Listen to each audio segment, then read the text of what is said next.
Hey guys, it's Hannah. Welcome back to my channel. I'm sure you've already gathered from the previous clips, but I'm currently reading The Love Hypothesis. This is not my first time trying to read this. I started it last year during finals week, which that was bad timing. So I never actually got around to reading it. I got like 4 pages in and then I called it quits. It just wasn't vibing. It wasn't the mood at the time. But now I am actually reading it. I am around a little under halfway through. I'm maybe like 2/3 of the way through. I'm borrowing this book from my coworker. This is her where she stopped, and I'm like here.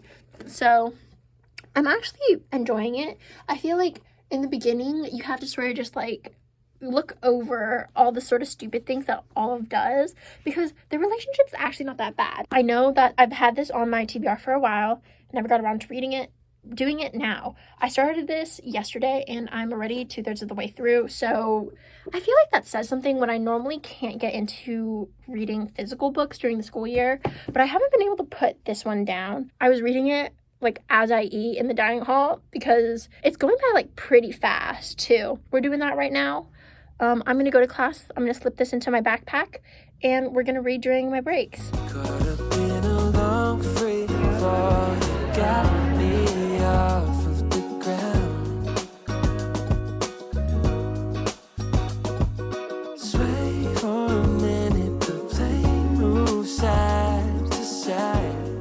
Last night, I finished The Love Hypothesis, so it took me around just a little over a day to read. I was literally obsessed, sat in that chair reading it instead of doing my homework, read it during all of my meals. She's a good book. She flew by really fast. I chose to read this instead of studying for my OChem quiz today, so hopefully I can pull a girl boss move like Olive and not fail. Let's get into some of the things I liked about the book and some of the things I didn't like about the book.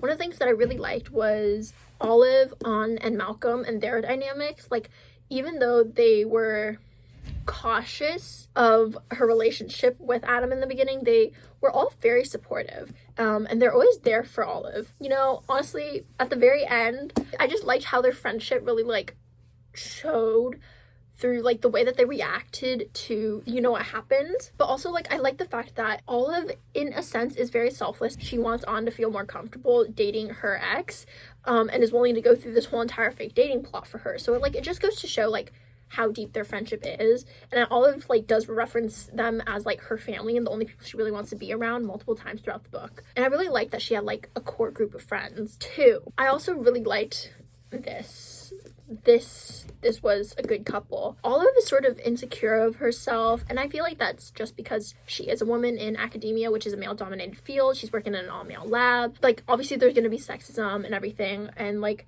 that's obviously going to impact her own self-esteem and like how she determines her own self-worth. And Adam is there to help her feel better, to lift her up. And it's not like oh, I'm gonna swoop in and like save the day type of thing, although he sort of does that at the end, but it's more like oh, you can do the work, but I'll just give you proper access to like the right material. So he's not like really coming in and like saving her from the mess that she's sort of in. It's more like he's helping her find her way out. He's like just providing a little guidance, and I liked that a little more. When it came to their little steamy time, things that I'm sort of on the fence about. I know that this is Raylo fanfiction. Like, trust me, I know it. But also, when you name your main character Adam Carlson, and it's based off the actor Adam Driver, wow, that's so far apart. Like, the difference, so there. I feel like that's maybe the purpose, but I only saw like Rey and Kylo Ren when I was reading it, and it was It was interesting. Another thing that I was sort of on the fence about was the way that An sort of egged Olive on when it came to like public displays of affection in front of like other staff members and faculty. I can't see that happening, especially coming from a woman of color in academia in a male dominated field, especially with her friend. Like, maybe it is because they're friends that they're more comfortable doing it, but like in front of like your boss, in front of the chair of your department, in a fucking lecture, you're really gonna have your friend sit on like Adam's lap? Like, really? Like, okay. I just had to suspend my disbelief for a second. But other than that, I think like this was one, it was very interesting. I really liked their banter.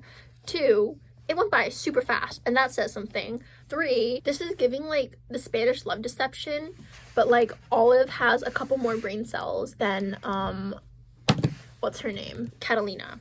I feel like Adam and Aaron Blackford are very similar. In fact, like they both fell first. They're both like the tall, broody, grumpy male. And this is a workplace romance and it is fake dating. So like a lot of similar tropes happen in this book as the Spanish love deception. And I rated the Spanish love deception a 5 out of 5. Also, my opinions on that book are skewed because I read it when I was in isolation in quarantine. Like, that was just a good time. That was just a way to get my mind off of being alone.